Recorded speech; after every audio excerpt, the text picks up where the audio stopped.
भाग दो। मित्रों, स्टोरी बहुत ही रोचक है। गौर से सुनिएगा और लाइक करते रहिएगा। चलिए, देर ना करते हुए कथा को प्रारंभ करते हैं। शाहवीर जैसे ही तालाब का पानी पीता है, उसका सर का दर्द गायब हो जाता है और शिवांगी भी उस तालाब के पानी को पीती है। शिवांगी को बहुत मजा आ रहा होता है और शाहवीर भी उसकी खुशी को देखकर मन ही मन प्रसन्न हो रहा होता है। तभी शिवांगी पानी के कुछ छींटे शाहवीर पर मारती है। शाहवीर हाथ से छींटों को रोकते हुए कहता है, ऐसा ना करो शिवांगी, मैं भीग जाऊंगा और घर भी तो जाना है। शिवांगी कहती है, कल मैं कपड़े लेकर आऊंगी और तुम भी लेकर आना, हम दोनों यहीं नहाएंगे। शाहवीर कहता है, ठीक है, अब तो मत फेंको मेरे ऊपर पानी। और तभी दोनों तालाब से बाहर निकलते हैं, एक दूसरे का हाथ पकड़कर। तालाब से बाहर निकलने के बाद शिवांगी कहती है, मेरे गले में पता नहीं क्या हो रहा है शाहवीर। शाहवीर कहता है, मुझे तो ऐसा कुछ नहीं हो रहा। शिवांगी के गले का दर्द बढ़ता जा रहा शिवांगी के गले का दर्द बढ़ जाता है और शाहवीर से कहती है, पता नहीं मुझे क्या हो रहा है। और वह जमीन पर गिर पड़ती है और देखते ही देखते दम तोड़ देती है। शाहवीर बोला, तुम्हें कुछ नहीं हो सकता शिवांगी, उठो, बोलो, कुछ तो बोलो, तुम्हें कुछ नहीं होगा। और तेज तेज शाहवीर चिल्लाता है। शाहवीर रोते हुए शिवांगी को अपने गले लगा लेता है। कहता है, अगर तुम्हें कुछ हो गया तो मैं इस पूरे तालाब को सुखा दूंगा और यहाँ की हर चीज उजाड़ दूंगा। तुम्हें कोई मुझसे नहीं छीन सकता। शाहवीर शिवांगी को जमीन पर लेटा देता है और फिर गुस्से में अपना आपा खोकर तालाब के पास के सभी फूल और पेड़ों को उखाड़ने लगता है। तभी एक सुंदर सी परी कहती है, रुक जाओ शाहवीर, ये तुम क्या कर रहे हो? तुम्ही ने तो वादा किया था एक दिन यहाँ लौट कर आने को। शाहवीर यह देखकर दंग रह जाता है और आंसुओं के साथ कहता है, मैंने तुमसे कोई वादा नहीं किया, और अगर मेरी शिवांगी को कुछ हो गया तो मैं इस तुम्हारे पूरे उपवन और तालाब को उखाड़ दूंगा और सबको जलाकर राख कर दूंगा। परी बोली, ठीक है, रुक जाओ, मैं शिवांगी को जिंदा कर देती हूं। तभी शिवांगी ठीक होकर खड़ी हो जाती है। शाहवीर बोला, तुम ठीक हो गई, आज तुम्हें कुछ हो जाता तो मैं भी जिंदा ना रहता। और खुशी से शिवांगी को गले लगा लेता है। शिवांगी कहती है, तुम्हारे होते हुए कोई मेरा क्या कर सकता है? शिवांगी बोली, यह कौन है? शाहवीर बोला, मुझे नहीं पता, बस इन्होंने ही तुम्हारी जान बचाई है। शिवांगी ने कहा, तुम कौन हो और तुम इस तालाब के ऊपर कैसे खड़ी हो? परी बोली, बहुत लंबी कहानी है, मैं इस पूरे उपवन की देखभाल करती हूँ और मैं इसी तालाब में रहती हूँ। शाहवीर बोला, क्या तुम ही सबकी जान लेती हो और तुमने ही गांव के कई लोगों को मारा है, जिसमें शिवा नाम का व्यक्ति भी है? परी बोली, हाँ, लेकिन इसके पीछे बहुत लंबी कहानी है। शिवांगी बोली, क्या है ऐसा, बताओ, जो तुम सबकी जान ले रही हो? परी बोली, आज से सैकड़ों वर्ष पूर्व यहाँ एक बहुत बड़ा राज दरबार हुआ करता था। मित्रों, बहुत ही रोचक स्टोरी है, कथा है। देववाणी चैनल को सब्सक्राइब करके रखें, कथा को पूरा सुने और लाइक जरूर करें। आज से सैकड़ों वर्ष पूर्व यहाँ एक बहुत बड़ा दरबार हुआ करता था, जिसके राजा चंदेर सिंह हुआ करते थे। वैसे तो सभी राजाओं की हजारों रानियां होती थी, लेकिन चंदेर सिंह की एक ही रानी थी, जिसका नाम था देवी माया। और राजा ने कसम भी खाई थी कि वह दूसरा कोई विवाह नहीं करेंगे। समय का चक्र बीतता गया और राजा की शादी को 10 वर्ष बीत गए, लेकिन उन्हें कोई भी संतान नहीं थी। तब राजा ने आसपास के पंडितों को बुलाया और उनसे पूछा, ऐसा क्या कारण है कि मुझे कोई भी पुत्र नहीं है? तो सभी पंडितों ने बताया कि उनकी मदद केवल इंद्रदेव ही कर सकते हैं। चंदेर सिंह ने कहा, इंद्रदेव के पास कैसे पहुंचा जाए? तो पंडितों ने कहा, आपको एक यज्ञ करना होगा, तभी इंद्रदेव यहां प्रकट होंगे, वो ही रास्ता बताएंगे। चंदेर सिंह ने कहा, ठीक है, शुभ कार्य में कैसी देर की जाए, आप जैसे भी उचित समझे अनुष्ठान बताएं और किस प्रकार यज्ञ होगा कृपया बताएं। पंडित जी कहते हैं, यह यज्ञ 3 दिन भी चल सकता है और 51 दिन भी। इंद्रदेव जब भी प्रसन्न हो जाएंगे वह खुद ही यहाँ प्रकट होंगे और आपकी समस्या का निवारण अवश्य करेंगे। इस यज्ञ का उचित समय कल प्रातः 7 बजे होगा। इतना कहकर सभी पंडित चले जाते हैं। इधर राजा कल के इंतजार में सारी तैयारियां शुरू कर देते हैं और यह यज्ञ सुबह 7 बजे शुरू हो जाता है, जिसमें राजा और रानी भी यज्ञ में बैठते हैं। यज्ञ कई दिनों तक चलता रहता है। आज यज्ञ को 8 दिन बीत गए हैं, लेकिन कोई भी शुभ समाचार की घड़ी नहीं आई है। राजा अपने मन में सोचते हैं, क्या इंद्रदेव हमसे रुष्ट हैं? क्या जो अभी तक दर्शन नहीं दे रहे हैं? इसी तरह 2 दिन और बीत जाते हैं और राजा काफी उदास यज्ञ में लिप्त रहते हैं। तभी एक तीव्र प्रकाश यज्ञ के ऊपर चमकता है और इंद्रदेव प्रकट होते हैं। इंद्रदेव कहते हैं, हे राजन, तुम्हें क्या समस्या आन पड़ी है जो तुमने मेरे लिए यज्ञ किया? राजा हाथ जोड़कर खड़े हो जाते हैं और इंद्रदेव से कहते हैं, हे इंद्रदेव, आप तो सब कुछ जानते हैं। मेरे पास किसी भी चीज की कमी नहीं है। धन धान्य साम्राज्य हर कुछ मेरे पास है आपकी कृपा से, लेकिन इसे चलाने वाला भविष्य में कोई नहीं है। मुझे एक पुत्र की प्राप्ति चाहिए। इंद्रदेव कहते हैं, यह तो कर्मों का फल होता है कि किसे क्या मिलेगा और किसे क्या नहीं। हे राजन, यदि तुम पुत्र प्राप्ति चाहते हो तो तुम्हें अपनी पत्नी को 51 दिनों तक गंगा और सरस्वती के जल में स्नान कराना होगा और 51 दिनों के बाद तुम्हारी पत्नी का गर्भ धारण होगा। और यदि 51 दिनों में एक भी दिन का नागा किया तो तुम्हारी पत्नी कभी मां नहीं बन सकेगी। इसके लिए मैं एक अप्सरा तुम्हें देता हूं। याद रखना, यह परी तभी तक तुम्हारे साथ रहेगी जब तक तुम्हारी पत्नी गर्भ धारण नहीं कर लेती। वह तुम्हारी पत्नी की रक्षा करेगी और यदि गर्भ धारण के बाद तुमने परी को रखा, यह तुम्हारे लिए घातक होगा। इतना कहकर इंद्रदेव गायब हो जाते हैं। राजा चंदेर सिंह सोचते हैं कि गंगा और सरस्वती की यहां से दूरी काफी है और दोनों अलग अलग हैं। एक पूरब में है तो एक पश्चिम में। मेरी पत्नी कैसे दोनों जल में स्नान एक साथ करेगी? पंडित जी कहते हैं, दोनों नदियों के तट को काट कर यहाँ पर एक बड़ा तालाब बना दिया जाए तो दोनों नदियों का पानी इसमें आने लगेगा और गंगा और सरस्वती के पानी का संगम बन जाएगा। राजा कहते हैं, हाँ पंडित जी, आप सही कह रहे हैं, लेकिन इसे बनाने में काफी समय लगेगा और इस पानी के वेग को कौन संभालेगा? पंडित जी कहते हैं, यह परी आपकी मदद करेगी और इस तालाब में आने वाले पानी के वेग को भी संभाल लेगी। राजा हवेली के पीछे एक बहुत बड़ा तालाब खुदवाना शुरू करता है, जिसे 50,000 मजदूर और 2,000 मिस्त्री लगते हैं और कुछ ही दिनों में तालाब बहुत बड़ा रूप ले लेता है। तालाब बिल्कुल चौकोर बना होता है। पूरी तरह से गड्ढा खुद जाने के बाद उसे संगमरमर से चारों ओर से अंदर से जड़वा दिया जाता है। अब तालाब के ओर 5 किलोमीटर की दूरी पर गंगा और दूसरी ओर सरस्वती का जल प्रवाह है। तालाब के दोनों ओर खुदाई शुरू होती है और तालाब से खुदाई होते हुए नदी की ओर जाती है और नदी में वह मिला दी जाती है। अब नदियों का वेग इतना तेज होता है कि उस कटाव से नदियों का बहाव तालाब की ओर आना शुरू हो जाता है। अब नदियों का वेग इतना तेज होता है कि उस कटाव से नदियों का बहाव तालाब की ओर आना शुरू हो जाता है। तभी पंडित जी मुझसे आग्रह करते हैं कि हे अप्सरा, अब आपको अपने कर्तव्य का निर्वाह करना है और इस तालाब के अंदर प्रवेश कीजिए और पानी के वेग को संभालिए। परी बोली, जैसी आपकी आज्ञा। इतना कहकर मैं उस तालाब में चली जाती हूँ और दोनों ओर से आने वाले पानी के वेग को अपनी शक्तियों से रोक लेती हूँ।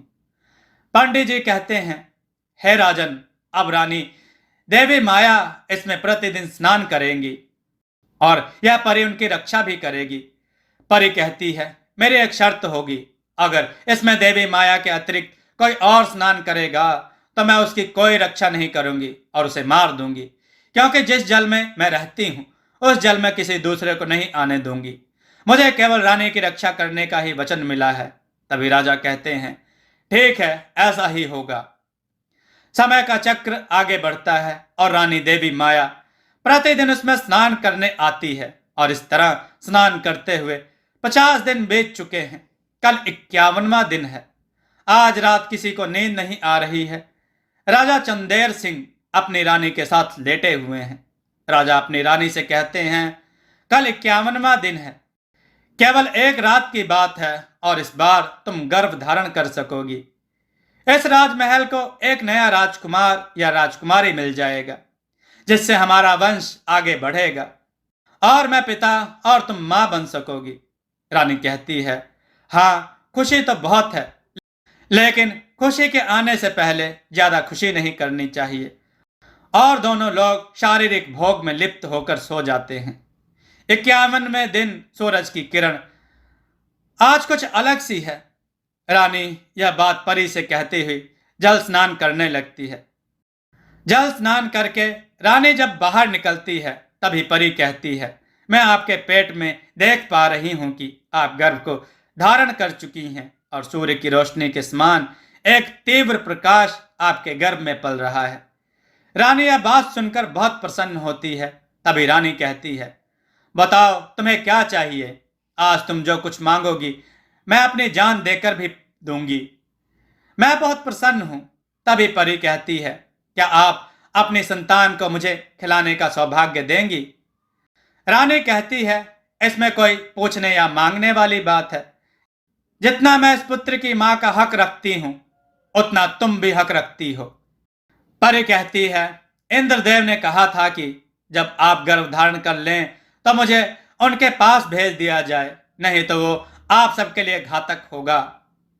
तभी माया देवी कहती है, तुम इतनी सुंदर परी हो, स्वच्छ मन वाली हो, और तुम हम लोगों का क्या अहित करोगी। पर यह बात सुनकर बहुत खुश हो जाती है और दोनों लोग महल की ओर चल देते हैं। तभी रानी दौड़ी दौड़ी यह खुशखबरी राजा को बताती है कि इसका गर्भ धारण हो गया है। राजा यह बात सुनकर मानो पागल सा हो जाता है और अपने सिंहासन से उतरकर झूमने लगता है। तभी राजा ऐलान कर देता है कि आज ही पूरे राज्य के हर परिवार के लोगों को 1-1 किलो चांदी व आभूषण दिए जाएं और पूरे गांव में चांदी व आभूषण बांट दिए जाते हैं। रानी कहती है, अब यह परी कहीं नहीं जाएगी और यह हम लोगों के साथ यहीं रहेगी। इसका भी हमारे पुत्र पर उतना ही अधिकार है जितना हमारा है। राजा कहते हैं, यह कैसे हो सकता है। इंद्रदेव ने कहा था अगर यह परी गर्भ धारण के बाद भी इस पृथ्वी लोक पर रुकेगी तो यह हम और हमारे राज्य के लिए घातक होगा। तभी रानी कहती है, यह परी हम और हमारे राज्य के लिए कैसे घातक होगी। यह एक नेक और सच्चे दिल की है और मैं परी को वचन भी दे चुकी हूं। राजा कहते हैं, जब आपने वचन दे ही दिया है तो अब कहने और सुनने को कुछ नहीं बचा है। ठीक है, अब परी यहीं रहेगी। समय का चक्र चलता है और आज रानी को एक पुत्र की प्राप्ति होती है। पुत्र काफी तेजस्वी और बुद्धिमान होगा। पंडित राम गोपाल दास कहते हैं, इस पुत्र का जन्म तो किसी महान उद्देश्य के लिए ही हुआ था, लेकिन पुत्र की उम्र ज्यादा लंबी नहीं है और एक समय आएगा जब यह पूरा राज्य मिट जाएगा। इसमें इस बालक की कोई गलती नहीं है।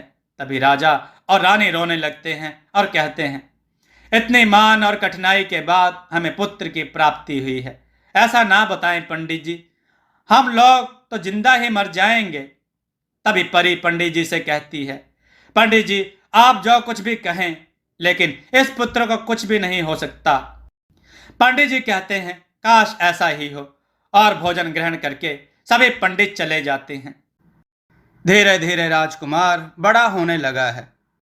रानी देवी माया से ज्यादा परी ही राजकुमार को इधर उधर घुमाती है और लोरियां सुनाती है। एक दिन राजकुमार जमीन पर गिर जाते हैं तो उनके पैर में कुछ चोट लग जाती है। परी दौड़ी दौड़ी उनकी चोट को अपनी शक्तियों से ठीक कर देती है। रानी देवी माया यह देखकर अपने पति से कहती है, माँ तो मैं हूं, लेकिन असली माँ का कर्तव्य तो यह निभा रही है। राजा कहते हैं, परी हमारे बच्चे से कितना प्रेम करती है। एक दिन राजा के महल में राज्यसभा लगती है। तभी दूसरे राज्य के राजा खड़क सिंह का राजदूत महल की सभा में आता है और कहता है, हे राजन, मैं सिंध राज्य से आया हूं। मेरे राजा ने एक समाचार भेजा है। राजा चंदेर सिंह कहते हैं, कैसा समाचार? हम तो किसी भी ऐसे राजा खड़ग सिंह को नहीं जानते। तभी राजा का मुख्यमंत्री बताता है, यह वही खड़ग सिंह राजा है जिन्होंने कई राज्यों को हड़प लिया है। हरि सिंह, उद्धम सिंह, राजा कैनीवाल और अन्य भी छोटे राज्य। राजा कहते हैं, तुमने पहले कभी क्यों नहीं ऐसा बताया? माफी चाहेंगे महाराज, लेकिन यह राज्य यहाँ से काफी दूर है, इसलिए बताना उचित नहीं समझा। राजा कहते हैं, हे राजदूत, बोलो, तुम अपने राजा का क्या समाचार लाए हो? राजदूत कहता है, राजा खड़ग सिंह ने कहा है कि यह राज्य आप खाली कर दें या फिर उनके अधीन रहकर कार्य करें। इसमें भी चंदेरी राज्य का भला होगा। राजा हंसते हुए कहते हैं, अब यह तुम्हारा राजा बताएगा कि मेरी किसमें भलाई है और किसमें नुकसान। जाओ, अपने राजा से कह देना, जिन छोटे मोटे राज्यों को हड़प कर वह बहुत खुश हो रहा है, वह कभी इस राज्य की ओर आंख उठाने की भी जरूरत ना करे, और अगर मित्रता की बात करता है तो मित्रता कबूल कर लेंगे, लेकिन अगर कोई दुश्मनी की बात करता है तो उसके लिए हमारी तलवार तैयार रहती है। जाओ, अपने राजा से कह देना। राजदूत कहता है, राजा खड़ग सिंह ने कहा था कि अगर राजा चंदेर सिंह नहीं झुकते हैं तो उनसे कह देना 7 दिन बाद युद्ध के लिए तैयार रहें। चंदेर सिंह कहते हैं, जाओ कह दो अपने राजा से, हम 7 दिन का इंतजार नहीं कर सकते, आज ही तैयार हैं। इतनी बात सुनकर राजदूत चला जाता है। तभी राज्य का मुख्यमंत्री कहता है, हे राजन, खड़ग सिंह बहुत ही क्रूर शासक है और उसने छल बल हर तरह से दूसरे अनेक राज्यों को हथिया लिया है। हमें उस पर विश्वास नहीं करना चाहिए। उसने 7 दिन बोला है, लेकिन वह युद्ध के लिए अपनी सेना को तैयार रखे होगा। और सभी सभागण मुख्यमंत्री की बात का समर्थन करते हैं और फिर राजा राज्य में युद्ध का ऐलान कर देते हैं। आस पड़ोस के राज्यों में आने जाने वाले सभी रास्तों को बंद कर देते हैं, केवल एक मुख्य रास्ते को छोड़कर जहां से युद्ध किया जा सके। अगले 2 दिनों बाद खड़ग सिंह की सेना चंदेर सिंह के राजमहल पर आक्रमण के लिए आ रही होती है। गुप्तचरों के माध्यम से पता चलता है कि खड़ग सिंह के पास करीब 10 लाख की सेना है। राज्यसभा आज भी लगी होती है। तभी राज्य के मुख्यमंत्री राजा से कहते हैं, हमारे पास तो केवल 2 लाख की ही सेना है, हम युद्ध कैसे जीतेंगे? राजा कहते हैं, हमें अपने आप पर विश्वास होना चाहिए, हम युद्ध अवश्य जीतेंगे। और वैसे भी खड़ग सिंह को क्या पता हमारे पास 2 लाख की सेना है या 10 लाख की।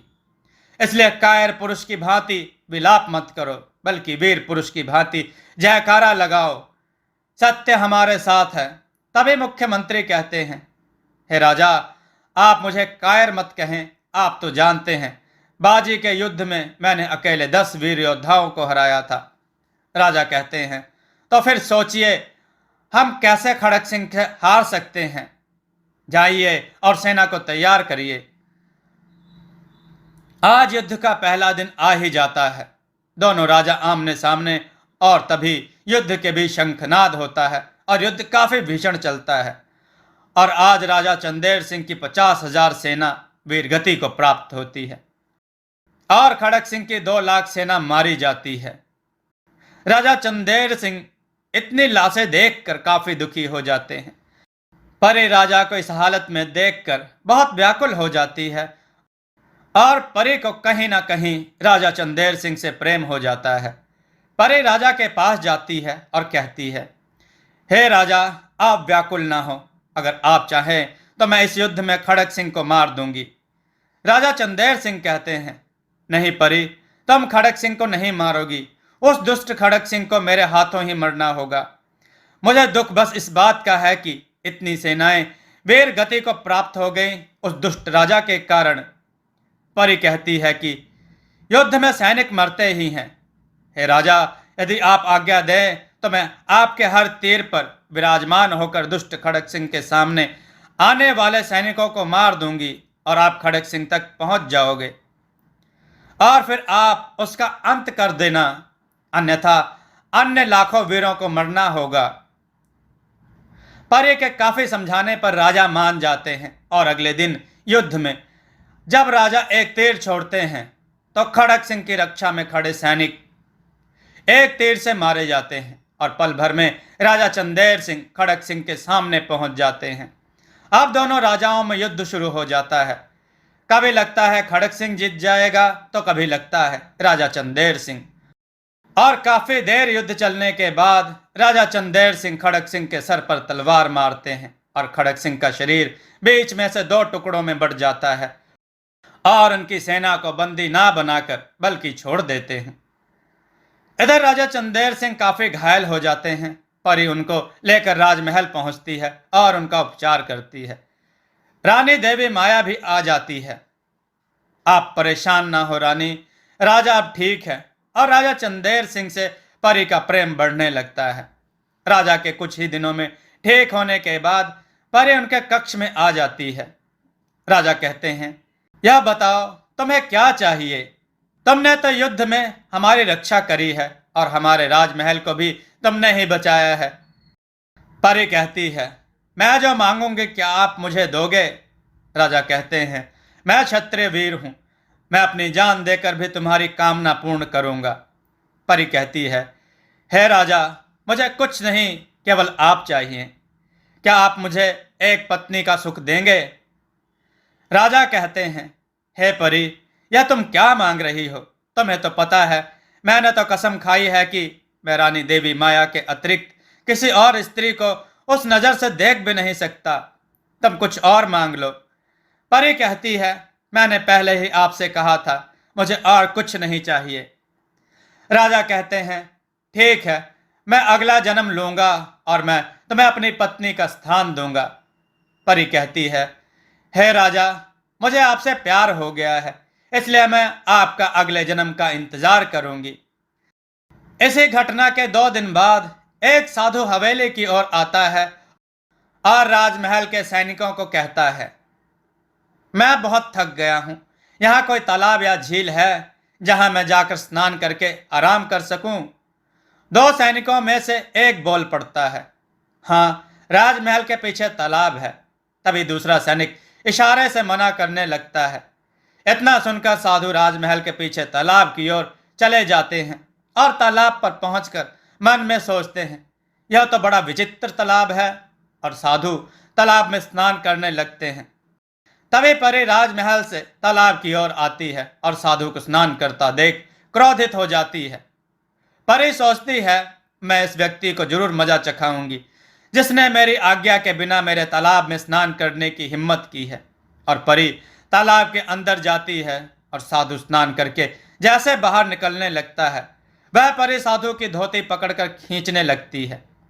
इस विचित्र हरकत को देखकर साधु जोर से बोलता है, कौन हो तुम पापी जो यह नीचता वाली हरकत कर रही हो?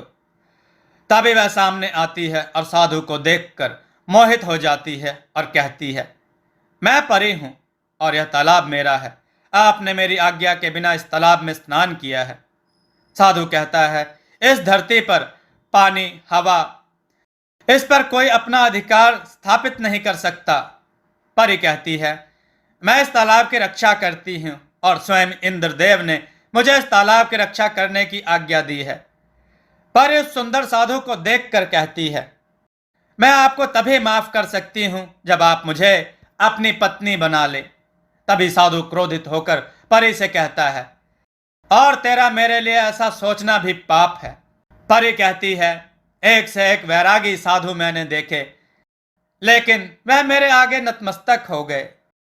इस जन्म में तुम मेरे हो जाओ और अगले जन्म में तो राजा चंदेर सिंह मेरे होंगे।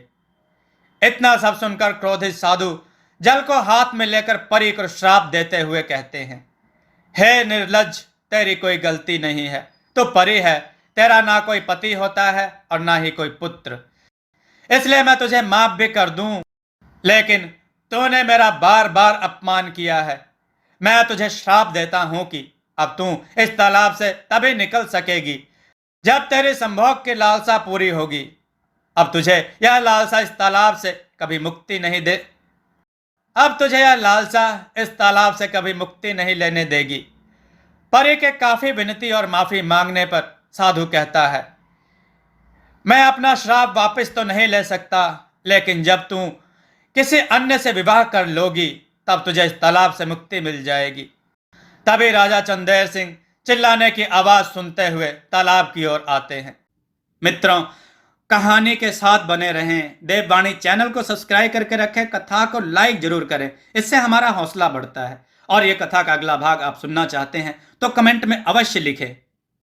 दोस्तों, आपको यह कथा कैसी लगी अपने विचार और सुझाव कमेंट में जरूर दें। हमारी कथाओं को लाइक करें, हमारे चैनल को सब्सक्राइब करना न भूलें, हमारी कथाओं को शेयर जरूर करें जिससे लोगों को अच्छा ज्ञान प्राप्त हो। जय श्री राम भक्तों।